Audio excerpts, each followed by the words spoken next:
नमस्कार, मैं हूं ललित प्रजापति। आज क्रिमिनल्स में आपके सामने होगा मोबाइल नंबर, तंत्र मंत्र और लड़की का मर्डर।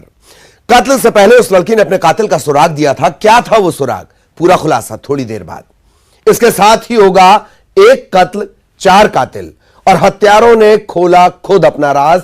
कैसे, यह भी बताएंगे। और इसके अलावा होगा 3 सुराग, लूट का खुला राज। यह भी दिखाएंगे कि कहां है कटी लाश की मिस्ट्री। बोरे में मिला था लाश का आधा हिस्सा और लाश का दूसरा हिस्सा है कहां, यह भी पड़ताल होगी।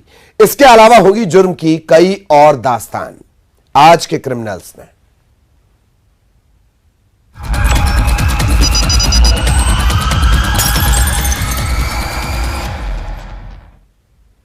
क्या आपने कभी सुना है किसी का कत्ल होने से पहले वो अपने कातिल का सुराग दे दे?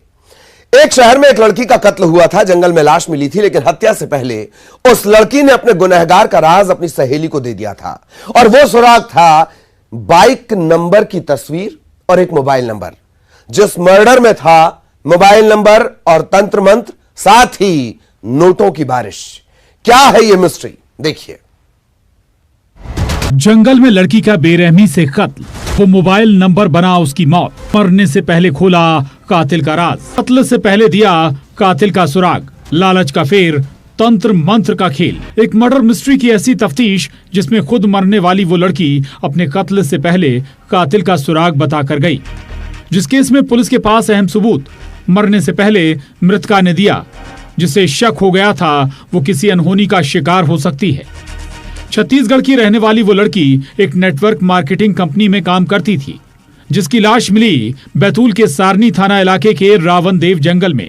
जिस कत्ल का राज खुद मरने वाली उसी लड़की ने खोला, जिसके सुराग इस जंगल में तलाशे जा रहे हैं और हत्यारा कन्हैया गुनाह की कहानी सुना रहा है।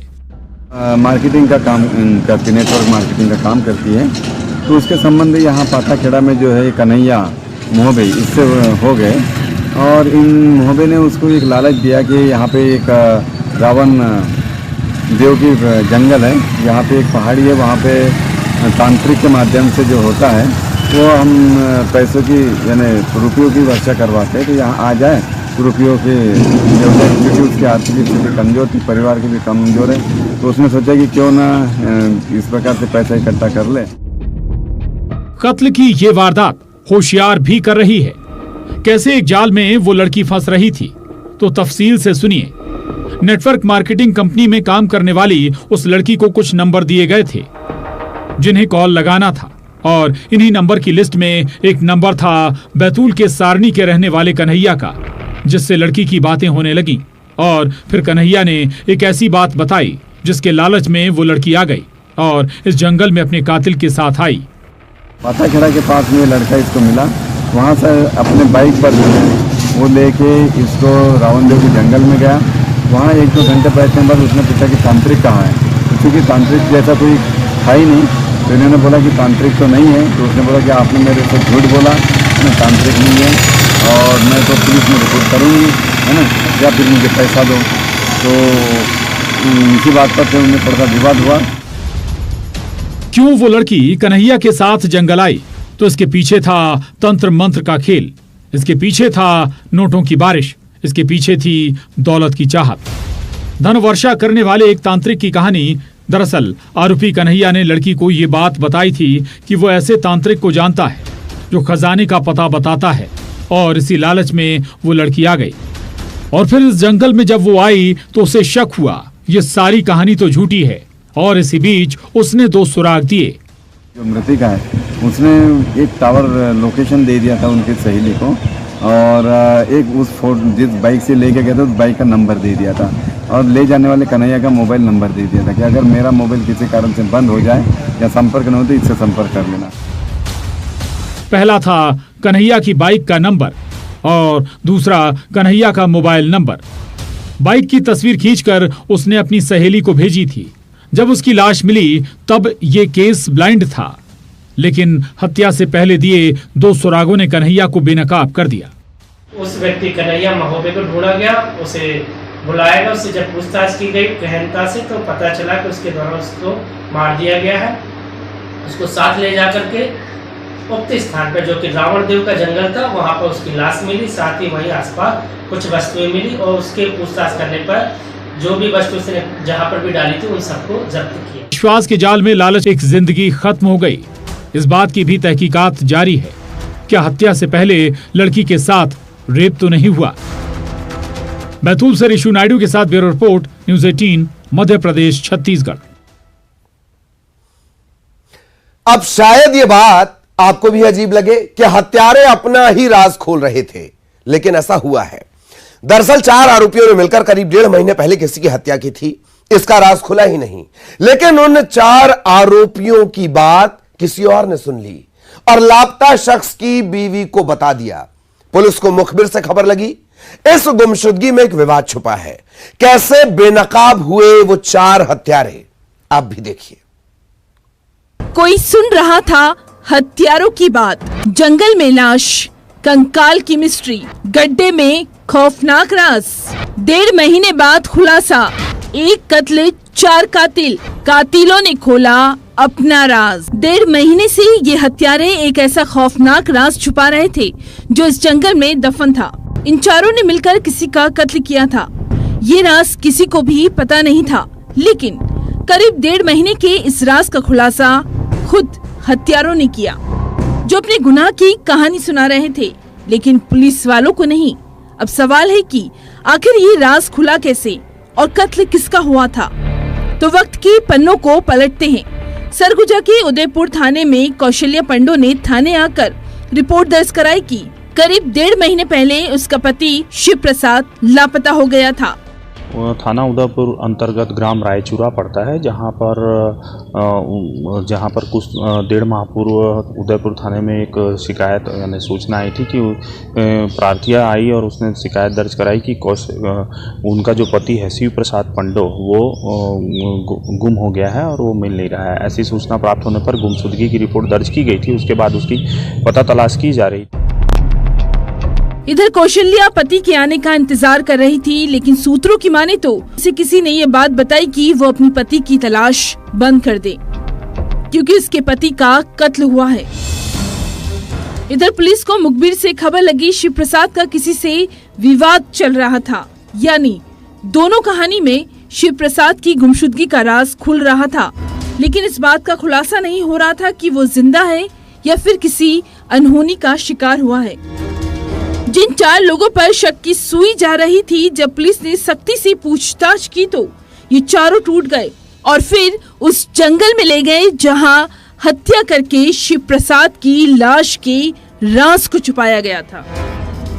में अभी मुखबिर से ये पता चला कि गांव में ही उनका जमीन संबंधी कुछ विवाद था, जिसको लेकर गांव के ही 4 जो आरोपी हैं, 4 जो व्यक्ति हैं, उनके द्वारा उसकी शिव प्रसाद पंडो की हत्या कर दी गई। ऐसी सूचना प्राप्त होने पर तत्काल 4 आरोपियों को पकड़ा गया और उनसे जब पूछताछ की गई तो उन्होंने अपना अपराध कबूल किया है। जंगल में इस गड्ढे में लाश फेंकी गई थी। करीब 1.5 महीने पहले कत्ल की ये वारदात हुई। पुलिस ने आरोपियों की निशानदेही पर कंकाल को बरामद किया।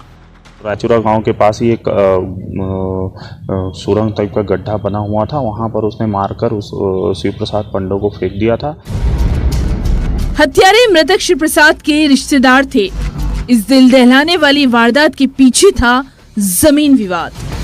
अंबिकापुर से श्रवण कुमार महंत के साथ bureau report, news 18, Madhya Pradesh, Chhattisgarh. और अब एक ब्लाइंड मर्डर की तफ्तीश करते हैं। जब एक शहर में बोरे में कैद एक लाश मिली, लेकिन बोरे में लाश का सिर्फ एक ही हिस्सा था। लाश का कमर से नीचे का हिस्सा मिला। लाश के पैर दुपट्टे से बंधे हुए थे। आखिर लाश का वो दूसरा हिस्सा कहां है और वो लाश किसकी थी? लाश को जैसे काटा गया था, उससे साफ जाहिर था कि मशीन का इस्तेमाल किया गया। आखिर ये मिस्ट्री क्या है? बोरे में कैद एक ऐसा खौफनाक राज जिसकी गुत्थी अब तक सुलझ नहीं पाई है। इंदौर के खजराना थाना इलाके के स्टार चौराहे पर नगर निगम कर्मचारी को एक बोरा दिखाई दिया। मामला संदिग्ध लग रहा था और जब बोरा खुला तो सबके होश उड़ गए, क्योंकि बोरे में एक लाश थी।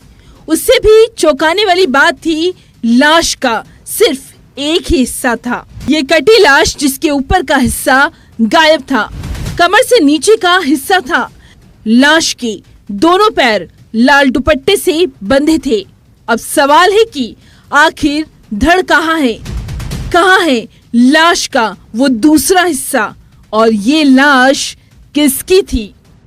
ये खजराना थाना क्षेत्र में जो शहर का बाईपास है उससे थोड़ा अंदर रोड किनारे एक व्यक्ति का कमर के नीचे का भाग मिला है, जिसका फोरेंसिक टीम ने अभी अवलोकन किया है और उसको हॉस्पिटल भेजा गया है, बाकी उसका और जांच पड़ताल के लिए।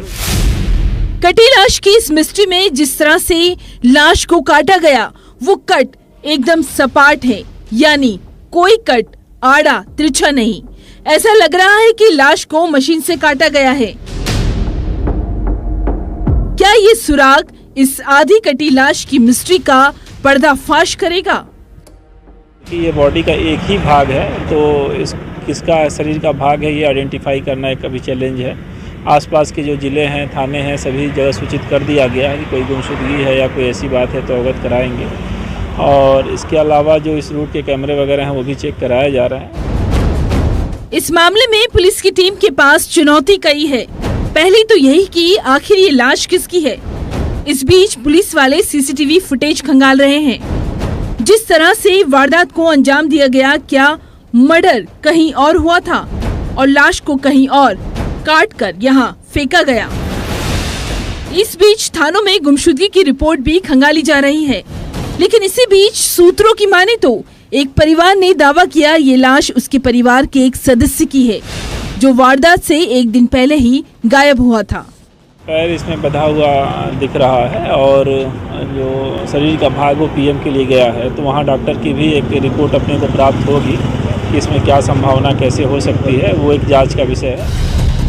सूत्रों की माने तो जिस परिवार ने दावा किया है वो दावा ये कि ये लाश उस युवक की है जो इंदौर से बाहर दूसरे शहर चला गया था, जो किन्नरों की टोली में शामिल हुआ, जिसका किन्नरों के लिए एक अलग ही लगाव था। उसने अपना सेक्स चेंज कर अपनी पहचान ही बदल दी, अपना नाम भी। जो घर से बाहर निकला था, सीसीटीवी में जाते हुए नजर भी आया, लेकिन उसके बाद नहीं दिखा। दुपट्टे को देखकर घर वालों ने पहचान का दावा किया। शरीर का दूसरा भाग या किसका शरीर है ये चिन्हित करना भी अभी प्राथमिक स्टेज में काफ़ी इम्पोर्टेंट है। उसमें हमारी टीमें लगी हैं, हम लोग लगातार प्रयास कर रहे हैं और कोशिश रहेगी कि जल्द से जल्द इसका पता किया जाए। आखिर इस दावे का सच क्या है? पुलिस की टीम हर एंगल पर जांच कर रही है। क्या चुनरी में कैद है कटी लाश की मिस्ट्री का राज, या फिर पुलिस को गुमराह करने के लिए ये चाल चली गई? और सबसे बड़ा सवाल, आखिर लाश किसकी है और लाश का वो दूसरा हिस्सा कहाँ है? इंदौर से विकास सिंह चौहान के साथ bureau report, news 18, Madhya Pradesh, Chhattisgarh. और अब लूट की वो वारदात जिसमें बाइक सवार 3 लुटेरे हमला करते हैं। जख्मी हालत में फरियादी आता है, पुलिस को कहानी सुनाता है, लेकिन पुलिस वालों ने इस कहानी का ऐसा क्लाइमेक्स लिखा कि सारा सच बाहर आ गया। आप भी देखिए, 3 सुराग ने खोला लूट की फर्जी कहानी का राज।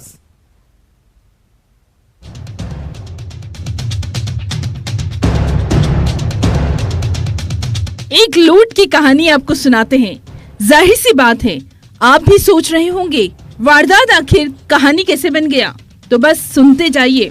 अलीराजपुर के भावरा थाने में एक जख्मी शख्स पहुंचा था। हाथ में चोट के निशान, खून भी निकल रहा था और उसने पुलिस वालों को बताया उसके साथ 3 बाइक सवार बदमाशों ने लूट की, उस पर हमला भी किया। लूट कितने की हुई है उसे भी बताएंगे, लेकिन इस कहानी का क्लाइमेक्स पुलिस वालों ने लिखा। जिस थाने में फरियादी कन्हैया दास ने लूट की रिपोर्ट दर्ज कराई थी, उस रिपोर्ट का पोस्टमार्टम करते हैं। कन्हैया दास बैरागी, जो कि खाचरोद का रहने वाला है, इसके साथ 3 अज्ञात आरोपियों ने पल्सर मोटरसाइकिल का प्रयोग करते हुए एक लूट की घटना को अंजाम दिया है। तत्काल पुलिस ने FIR पंजीबद्ध कर प्रकरण विवेचना में लिया। उज्जैन के खाचरोद का रहने वाला कन्हैया दास, जो एक मोबाइल कंपनी में डेली कलेक्शन का काम करता है। अब सवाल है, वो बाइक सवार 3 लुटेरे कौन थे जिसने हमला किया और लूट की? तो 3 सुराग पुलिस को मिले, जिससे कहानी ही बदल गई। पहला सुराग था सीसीटीवी फुटेज, दूसरा सुराग था कॉल डिटेल्स और तीसरा सुराग था एक अजीबोगरीब बात। दरअसल लूट की ये झूठी कहानी थी जिसे बड़े शातिर तरीके से रचा गया था, जिसमें फरियादी ही आरोपी निकला। हमने विवेचना के दौरान जो हमें इसने कहानी बताई थी, उस कहानी के अनुसार हम चले और प्रथम दृष्टया जब हमने इसके सीसीटीवी फुटेज देखे तो हमें इस पर संदेह उत्पन्न हुआ। और इस पूरे प्रकरण की खास बात यह है कि जो लूट का फरियादी था उसी ने ही लूट की कहानी को अंजाम दिया था, मतलब लूट की कहानी स्वयं पे गढ़ी थी। अब उन 3 सुरागों ने कैसे दूध का दूध और पानी किया, सच कैसे बाहर आया, सुनिए जरा। बाकायदा जख्मी हालत में आए फरियादी कन्हैया दास को पुलिस वाले अस्पताल ले गए, जिसने लूट का पूरा क्राइम सीन रचा था और इसमें था खुद को घायल करना। दूसरा, इस लूट की कहानी में उसका दोस्त भी शामिल था, जिसे रुपयों से भरा बैग दिया जो खाचरुत चला गया। और तीसरा सुराग था जिन लोगों से रुपए कलेक्ट करने थे। दरअसल उन लोगों ने कन्हैया दास को ऑनलाइन ट्रांजैक्शन की बात कही थी, लेकिन कन्हैया कैश लेने की जिद करने लगा। जब पुलिस को ये बात पता चली तो शक के दायरे में फरियादी कन्हैया आया, जिसने लूट की ये झूठी कहानी रची थी। जहाँ से इसने पैसे कलेक्ट किए उन लोगों से पूछताछ करी तो उन्होंने हमें बताया कि ये हमसे ज़्यादा पैसे की मांग कर रहा था। तो उन लोगों ने इसको बोला कि हम आपको पैसा जो है वो ऑनलाइन ट्रांसफ़र कर दे रहे हैं। तो इसने बोला कि नहीं, हमें कैश में ही पैसा चाहिए। तब हमारा जो संदेह था इस पर और ज़्यादा पुख्ता हो गया कि ये कैश में क्यों पैसा मांग रहा है। कर्ज चुकाने और शॉर्टकट से रुपए कमाने के लिए गुनाह की राह पकड़ी गई, जिसकी सजा सिर्फ सलाखें है। अलीराजपुर से वसीम मकरानी के साथ bureau report, news 18 Madhya Pradesh Chhattisgarh. और इसी के साथ क्रिमिनल्स में आज के लिए इतना ही। नमस्कार।